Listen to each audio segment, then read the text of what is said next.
Hello दोस्तों, स्वागत है आप सभी का शिक्षा सारथी प्लेटफॉर्म पे। मैं आपका दोस्त, आपका भाई अभी यादव।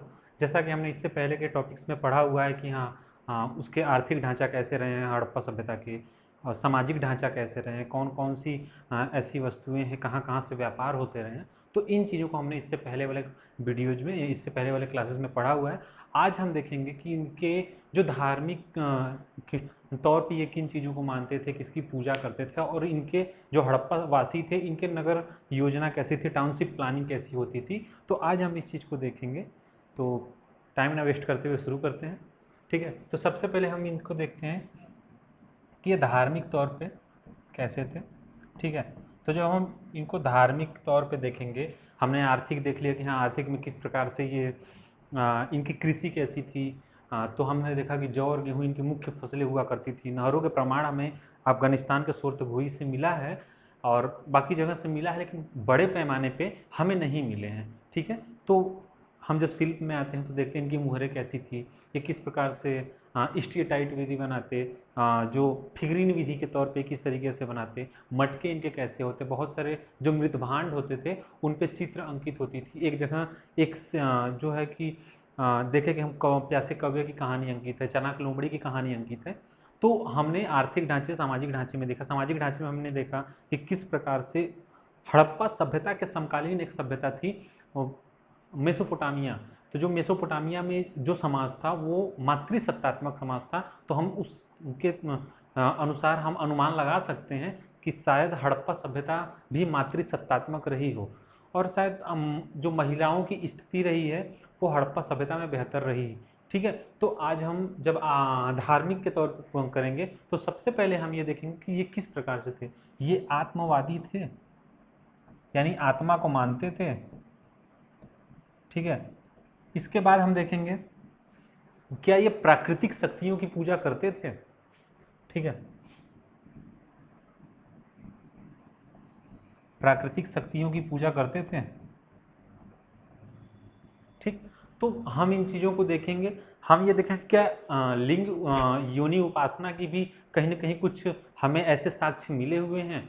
तो जब हम इसको शुरू करते हैं और देखते हैं तो हमें दिखाई पड़ता है कि जब हम आत्मवादी की बात करते हैं कि क्या ये आत्मवादी चीज़ों को मानते थे, आत्मवादी विश्वास को मानते थे, तो हमें दिखाई पड़ता है कि जो इनके जो शव को दफनाने की विधि थी उसमें कुछ खाने पीने की चीज़ें ये छोड़ दिया करते थे। जो शव दफनाने की विधि थी इसमें ये क्या करते थे, खाने पीने की चीज़ें, खाने पीने की चीज़ें जो होती थी वो उसमें साथ में दफना दिया जाता था।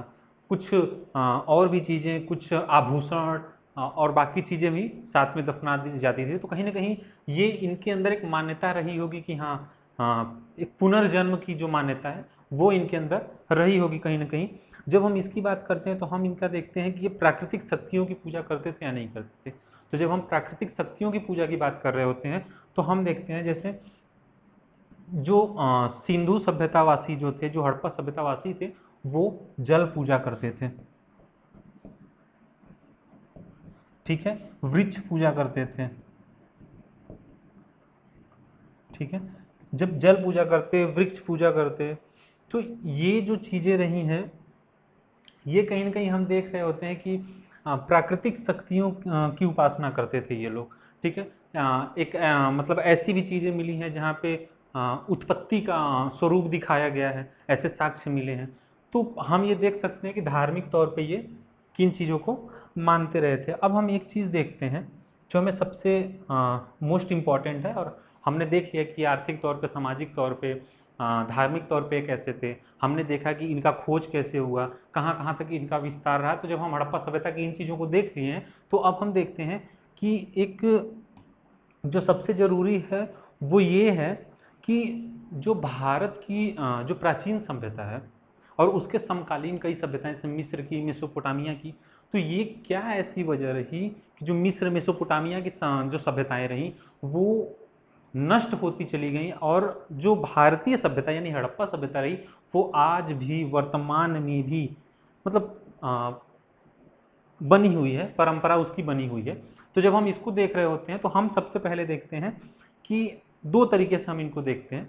तो जब हम देखते हैं कि ठीक है, मिस्र, मेसोपोटामिया, ठीक है, एक सभ्यता ये थी, ठीक है, ये सभ्यता थी। और जब हम एक सभ्यता देखते हैं तो वो सभ्यता थी हड़प्पा सभ्यता, ठीक है, हड़प्पा सभ्यता, ठीक है। अब जब इन दोनों को देख रहे होंगे तो हम यहाँ पे एक चीज नोटिस करेंगे, वो ये नोटिस करेंगे कि ये विश्व की ये जो पुरानी प्राचीन सभ्यताएं रही हैं वो ये हैं, मेसोपोटामिया, हड़प्पा, यही सभ्यताएं हैं जो एक दूसरे के समकालीन रही हैं, एक दूसरे की जगह से व्यापार होता रहा। हमने देखा कि मेसोपोटामिया में हाजा पक्षी, हाथी दांत, इन चीज़ों को भेजा जाता था, तो ये समकालीन सभ्यताएं रही हैं। जब हम इसमें देखते हैं तो हम ये देखते हैं जैसे ग्रीस की सभ्यता थी, ठीक है, एक ग्रीस की भी सभ्यता थी। तो जब हम इन सभ्यताओं को देखते हैं और इन सभ्यताओं को देखते हैं तो ये जो सभ्यता है ये वर्तमान में भी चली आ रही है, वर्तमान में भी हमें दिखाई पड़ती है कहीं ना कहीं किसी रूप में। लेकिन जब हम इसकी बात कर रहे हैं इन सभ्यताओं की, तो इन सभ्यताएं जो हैं वो समय के साथ नष्ट होती चली गई। जब हम इसकी बात करते हैं तो हम ये देखते हैं कि ये जो सभ्यताएं हैं, ये सभ्यताएं कहीं ना कहीं ये किसकी हो गई, तो हम देखते हैं कि इन्होंने एकेश्वरवादी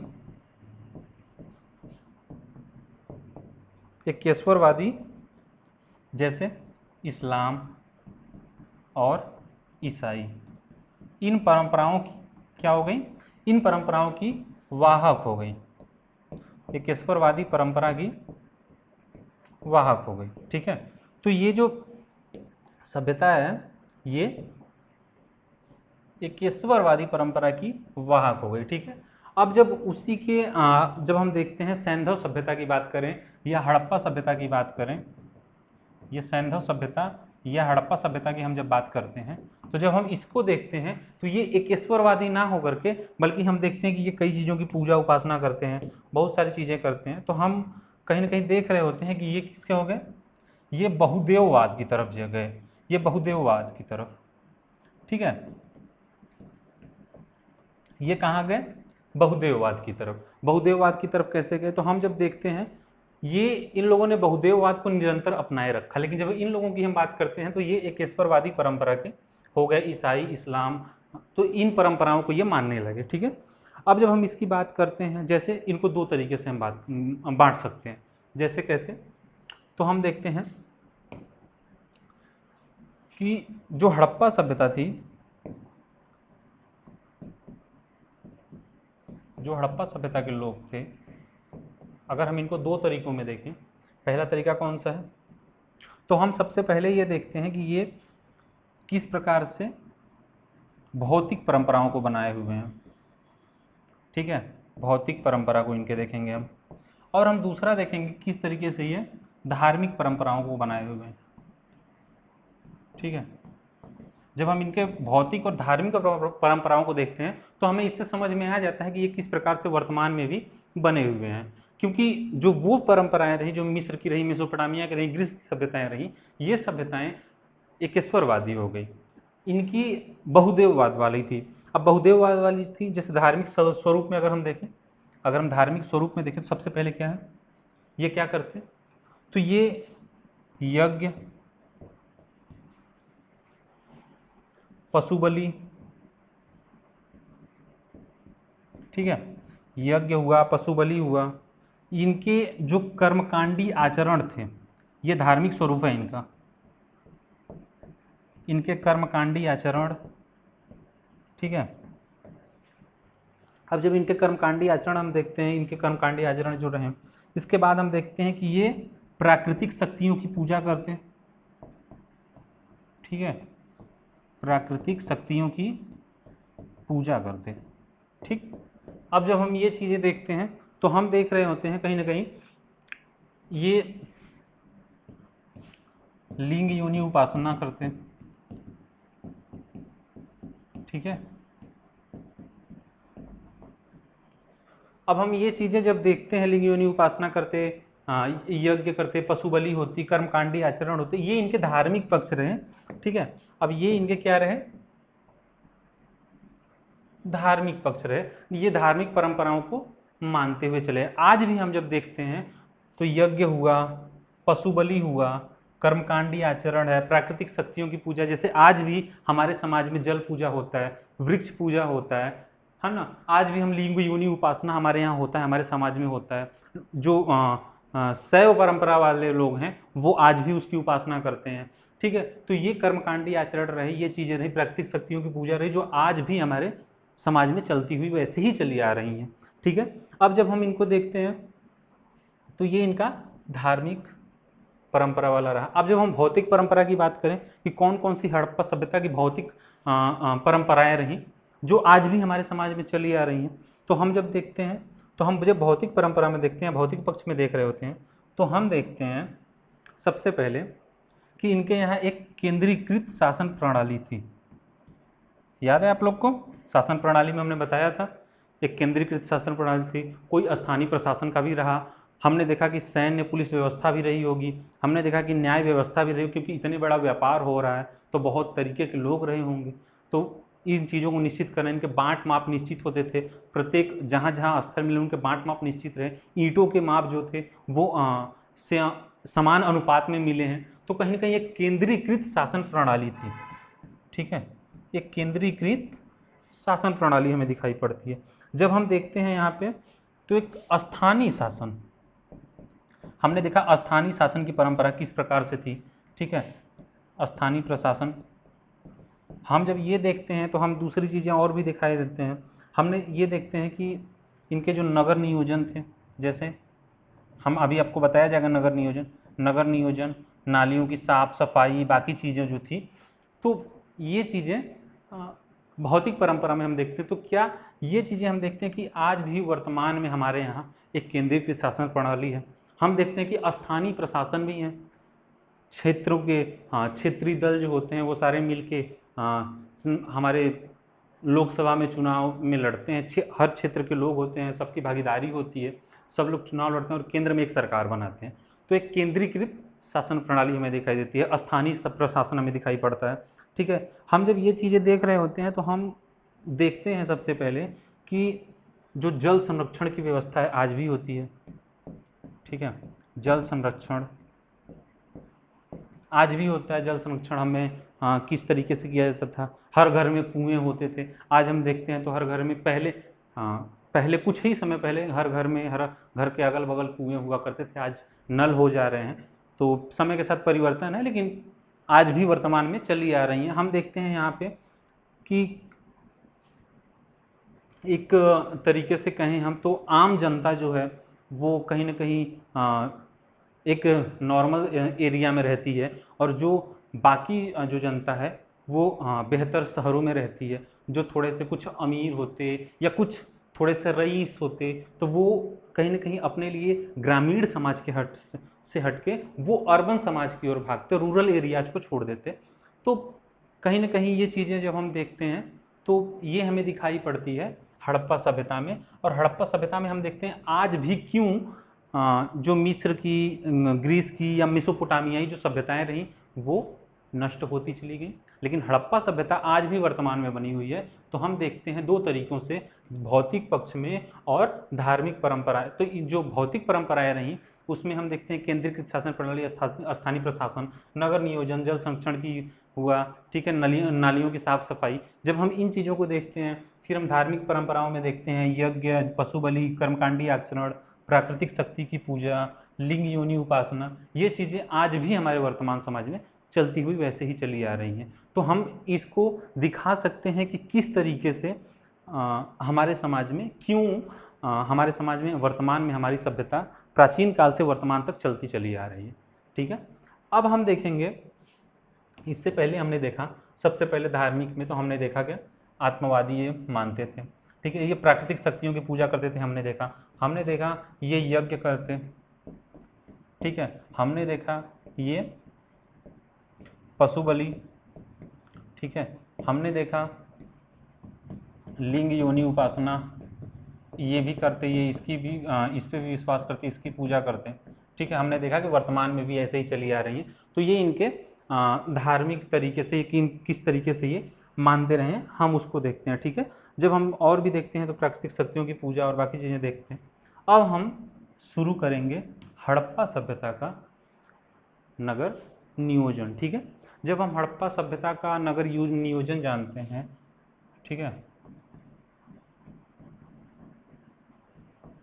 यानी टाउनशिप प्लानिंग, ठीक। जब हम नगर नियोजन देखेंगे, टाउनशिप प्लानिंग देखेंगे हड़प्पा सभ्यता का, तो हम जब नगर नियोजन और टाउनशिप प्लानिंग देखते हैं तो हम यहाँ पे देखते हैं कि किस तरीके से इनके घर होते थे, सड़कें समकोण पे कटती थी। तो जैसे इन दो तरीके से क्षेत्र में बटे होते थे। एक क्षेत्र होता था दुर्ग क्षेत्र, ठीक है, एक क्षेत्र होता था दुर्ग, ठीक है, और दूसरा क्षेत्र होता था निचला नगर, ठीक है। अब जो निचला नगर होता था इसमें आम जनता रहती, ठीक है। जब हम दुर्ग क्षेत्र की बात करते हैं तो दुर्ग क्षेत्र में हम देखते हैं कि वहाँ पे जैसे आज वर्तमान में हम देखते हैं तो संसद भवन हुआ, हमारा सर्वोच्च न्यायालय हुआ, तो उनका एक अलग क्षेत्र है, बाकी जगहों पे आम जनता रहती है। तो इस तरीके से ये दुर्ग क्षेत्र होता था, और दुर्ग क्षेत्र में बड़े बड़े स्नानागार, अन्नागार, ये चीज़ें रहा करती थी। ये जो होता था ये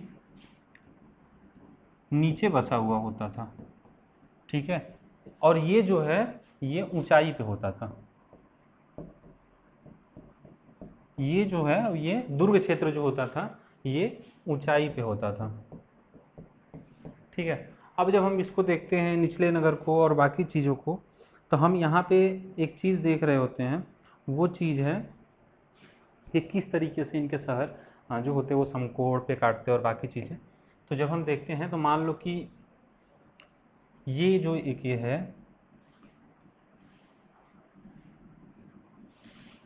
ना, तो ये निचला नगर है, ठीक है, ये एक ऊंचाई पे बसा है, ठीक है, ये दुर्ग क्षेत्र है, ठीक है, जो ऊंचाई पे बसा हुआ था। हम देखते हैं कि जब हम इसको देख रहे होते हैं तो हम सबसे पहले देखते हैं कि इनमें और चीज़ें क्या रही हैं। तो हम बात कर रहे हैं, तो यहाँ पे हम जब देखते हैं तो ये जो दुर्ग क्षेत्र है, और अगर हम नगरों की बात करें तो ये दो भागों में बटे हुए थे, निचले नगर में और दुर्ग क्षेत्र में जो ऊंचाई पे हुआ करते थे, ठीक है। अब हम एक तीसरी संरचना भी देखते हैं जो त्रिस्तरीय संरचना रही, यानी समाज दो तरीकों में बटा हुआ था, लेकिन एक जगह धौलावीरा है जहाँ पे हमें एक त्रिस्तरीय संरचना देखने को मिलती है, ठीक है। ये कहाँ मिलती है? धौलावीरा में। धौलावीरा में हमें त्रिस्तरीय संरचना, ठीक है, यानी जो नगर थे वो तीन भागों में बटे होते थे, ठीक है। अब हम जब इसको देखते हैं तो हम देखते हैं कि ये जो दुर्ग क्षेत्र होते थे या निचले नगर होते थे, ये सुरक्षा प्राचीर से घेरे गए होते थे। ये किससे घेरे गए होते थे? सुरक्षा प्राचीर से, सुरक्षा प्राचीर से घेरे गए होते थे। सुरक्षा प्राचीर से घेरे गए, क्यों घेरे गए होते थे? तो होता क्या था कि ये कुछ ऐसे भी होते जो अटैकर्स होते, अटैक कर सकते थे, आक्रमणकारी होते। तो इनसे बचने के लिए ये क्या करते थे कि जो एरिया होता था उसके उसको चारों तरफ से क्या करते थे? घेर दिया करते थे। अब जब आक्रमणकारी आएंगे तो कहीं ना कहीं एक इनके होता है ना कि खाना कहाँ बाहर लेने जाएं, क्योंकि जब पहले से ही वो घिरे हुए हैं और बाहर आक्रमणकारी हैं तो वो खाना कहाँ से लेंगे, बाकी उनके जो आवश्यकता की चीज़ें हैं वो कहाँ से होंगी। तो ये यहाँ पे एक अन्नागार की तरह बनाए होते थे, और उनको बाहर ना जाना पड़े इसलिए वो अन्नागार की तरह बनाए होते, और सारी खाने की व्यवस्था, पीने की व्यवस्था और बाकी चीज़ों की व्यवस्था इनके यहाँ पहले से ही अवेलेबल होती थी, ठीक है। अब हम जब बात करते हैं कि दो तरीके से ये जगह बटे होते थे, एक त्रिस्तरीय संरचना हमें मिलती है वो धौलावीरा में मिलती है, ठीक है। अब हम बात करते हैं कि ये कैसे होते थे। मान लो कि ये एक एरिया है, ठीक है। अब जब ये एक एरिया है, ठीक, अब जब ये एक एरिया है तो हम देखते हैं कि ये सड़क है करीब 10 मीटर का, ठीक है। अब जब ये सड़क है 10 मीटर का, ठीक है, तो हम देखते हैं कि जो सड़कें होती थी वो 90 डिग्री पे कटी होती थी, यानी समकोण पे कटी होती थी, ठीक है। तो हम देखते हैं कि ये जो सड़कें होती वो समकोण पे कटी होती, ठीक है। अब हम जब देख रहे हैं कि ये जो सड़कें हैं ये समकोण पे कटी हुई हैं, ये एक क्षेत्र है, ये मेन सड़क है, ये वाली जो सड़क है वो कौन सी है, मेन सड़क है, ठीक है, ये मेन सड़क है। अब जब ये है तो हम देखते हैं कि यहाँ पे जो है गलियां बनी होती, इनके बीच में ही गलियां होती, जैसे ये हुआ गली, ठीक है। अब क्या होता, इनके जो घर होते वो कितने बेहतर तरीके से होते, देखिए ये घर है, ठीक है,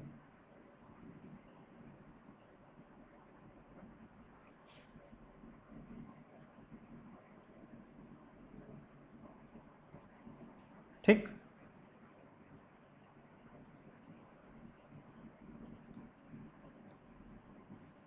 ठीक है। तो ये इस तरीके से घर बने हुए होते थे, ठीक है। जब हम इसको बात करेंगे तो हम जब देखते हैं यहाँ पे अगर इस तरीके से कर दें, ठीक है,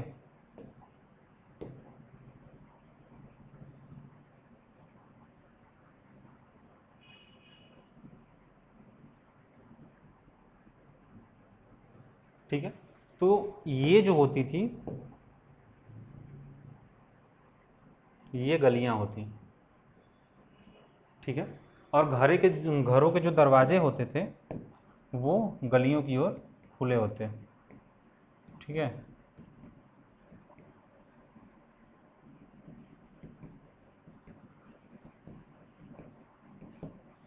तो हम जब ये चीजें देख रहे हैं तो हम देखते हैं कि इनके जो घर हैं वो मेन सड़क पर ना खुल करके गलियों में खुला करते थे। अब मेन सड़क पे क्यों नहीं खुलते, क्योंकि पहले ये क्या होता कि ये एक तरीके से देख रहे होते हैं कि जो हमारे लोग हैं उनकी किस तरीके से सुरक्षा की जाए। लेकिन हम जब एक जगह देखते हैं लोथल, तो लोथल के जो हैं जो घर हैं उनके दरवाजे मुख्य सड़क पे खुली होती। अगर हम लोथल को छोड़ दें, अगर हम लोथल को छोड़ दें यहाँ पे, तो हम देखते हैं कि मेन सड़क पे घरों के दरवाजे नहीं खुलते थे, सड़कें जो होती थी वो समकोण पे कटती थी, जो घरों के दरवाजे होते थे वो मुख्य सड़क पे ना खुल करके गलियों में खुला करते थे। लोथल अपवाद है, क्योंकि लोथल की जो घरों के दरवाजे हैं वो मुख्य सड़क पे खुलते थे, ठीक है। तो ये चीजें इनके यहाँ होती थी और इस तरीके से इनका एक बसावट था, इस तरीके से ये लोग रहते थे। अब घरों के दरवाजे गलियों में क्यों खुलते, तो जैसे कोई आक्रमणकारी आया, तो जब आक्रमणकारी आएंगे तो हम देखेंगे कि आक्रमणकारी मुख्य सड़क पे अटैक कर सकते हैं, आक्रमण कर सकते हैं। लेकिन जब हम देखेंगे कि उनके अंदर एक भय होगा गलियों में आके अटैक करने में।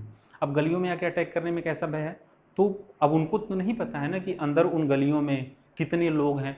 जैसे अब उनको लगा कि चलो ठीक है 10 लोग हैं अंदर, अब उस तरीके से वो 10-15 लोग के साथ वो आए और आक्रमण किए, पता चला कि 10 की जगह 1000 लोग वहाँ बैठे हुए हैं। तो अब वो गलियों में नहीं करते, और इन चीज़ों को देखते हुए, इन सुरक्षा और बाकी चीज़ों को देखते हुए गलियों में दरवाजे खुलते।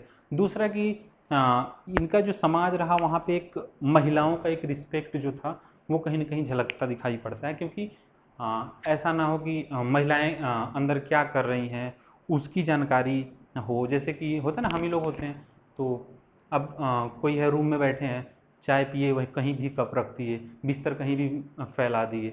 तो इन चीज़ों के लिए जैसे कभी मेहमान आते, तो जब मेहमान आते तो डायरेक्टली घर में ना घुस जाएं, उनके आने से पहले हमें पता चल जाए, इसलिए गलियों में दरवाजे खुले हुए होते, मेन सड़क पे नहीं खुलते। और उनको जब जानकारी हो जाती तो अब हम लोग क्या करते हैं कि जब मेहमान आते हैं तो हम लोग तुरंत अपना बिस्तर उस्तर सब तैयार कर लेते हैं और बहुत बढ़िया से उनको दिखाते हैं कि हाँ इस तरीके से हम अपने घर में रहते हैं। भले बाकी दिन हम सब छीटे हैं, पटके हुए फेंके हुए हैं, कहीं कप फेंका गया है, कहीं बर्तन धुलना बाकी है, तो ये चीज़ें तो होती हैं। लेकिन जब मेहमान आते हैं तो उनको हमें और बेहतर दिखाने की कोशिश होती है। तो कहीं ना कहीं ये चीज़ें उस समाज में भी रही होगी। और इन चीज़ों को हम देखते हैं इस तरीके से रहा। जब हम इनके घरों को देखते हैं तो जो इनके घर होते हैं, ठीक, घरों के बीच में आंगन होता, ठीक है, घरों के बीच में आंगन होता था, ठीक है, कुआं होता, ठीक है, घरों के बीच में आंगन होता। और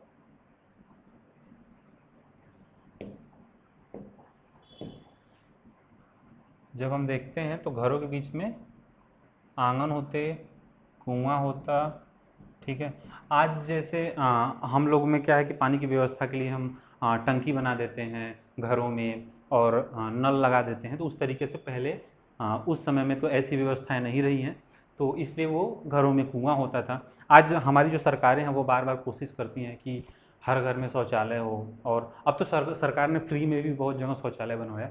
तो कहीं ना कहीं सरकार की कोशिश होती थी कि हाँ, हर घर में शौचालय हो, सब लोग स्वस्थ हों। तो जो शौचालय की व्यवस्थाएं थी वो प्रत्येक घर में यहाँ पे शौचालय होते, तो प्रत्येक घर में। तो हम किस तरीके से हड़प्पा सभ्यता से सीख सकते हैं कि किस तरीके से साफ सफाई होनी चाहिए, घरों में किस प्रकार से व्यवस्था होती। इनके घरों में कहीं ना कहीं किचन भी होते, किचन भी होते। तो ये चीज़ें जब हम देखते हैं, घरों के बीच में आंगन होते, कुएं होते, शौचालय होते, किचन होते, और आंगन के चारों तरफ क्या होते हैं, तो हम जब आंगन के चारों तरफ देखते हैं तो 3-4 कमरे बने होते हैं, ठीक है, 3-4 कमरे हम देखते हैं बने होते हैं, ठीक है। ये यहाँ दरवाज़ा खुलता, लोग जाते, और दरवाजे के यहाँ एक बड़ा सा दीवार होता, ताकि जब कोई अंदर एंट्री करे तो लोगों को पता चल जाए, ठीक है, और बाकी सारी अपनी व्यवस्थाएं वो सही तरीके से कर लें, ठीक है। तो ये यहाँ पे एक बड़ा सा दीवार होता था, ताकि अंदर के बारे में पता ना चले कि हाँ अंदर क्या चल रहा है क्या नहीं चल रहा है। तो हम ये चीज़ें देखते हैं कि हड़प्पा सभ्यता में महिलाओं का सम्मान रहा। जैसे आज भी हम देखते हैं कि किसी घर के, अगर आपको विकास का पता करना है कि वो घर कितना शिक्षित है, वो घर कितना एक तरीके से वेल एजुकेटेड है, तो हम वहाँ के उस घर की अगर बारे में जानना है तो हम सबसे पहले ये देखेंगे कि उस घर की महिला कितनी शिक्षित है। क्योंकि जो महिला शिक्षित होगी तो हो सकता है कि जो घर है और ज़्यादा बेहतर होगा। एक, जब आप इकोनॉमी पढ़ेंगे तो एक आता है SSR, ठीक है। तो जब हम SSR में लगाते हैं तो हम देखते हैं, अगर हम किसी एक पुरुष पे हम अगर 100 रुपया लगा रहे हैं तो उससे हमें वापस 70 रुपये ही मिलते हैं। लेकिन वहीं जब हम एक महिला पे हम जब लगाते हैं 100 रुपया, तो वो हमें कितना वापस करती है, 300 रुपया वापस करती है, ठीक है। तो हम जब इसको देखते हैं तो कहीं ना कहीं हम कह सकते हैं कि महिलाएं जो हैं वो अगर शिक्षित हो तो ज़्यादा बेहतर। जैसे हम लोग, एक पुरुष है तो वो एक समय पे एक ही वर्क कर सकता है, एक ही काम कर सकता है, लेकिन जब हम एक महिला को देखें तो वो ऑफिस का भी वर्क संभाल लेती है, घर भी संभाल लेती है ना। घर में और कौन कौन से चीज़ों की ज़रूरत है वो चीज़ें सारी अकेले वो एक महिला देख सकती है। लेकिन अगर इन 3 चीज़ों के काम को अगर एक पुरुष को करना हो तो वो उसके लिए 3 पुरुष चाहिए। तो कहीं ना कहीं ये चीज़ें रही हैं, तो इनके समाज में ऐसी चीज़ें रही हैं, ठीक है।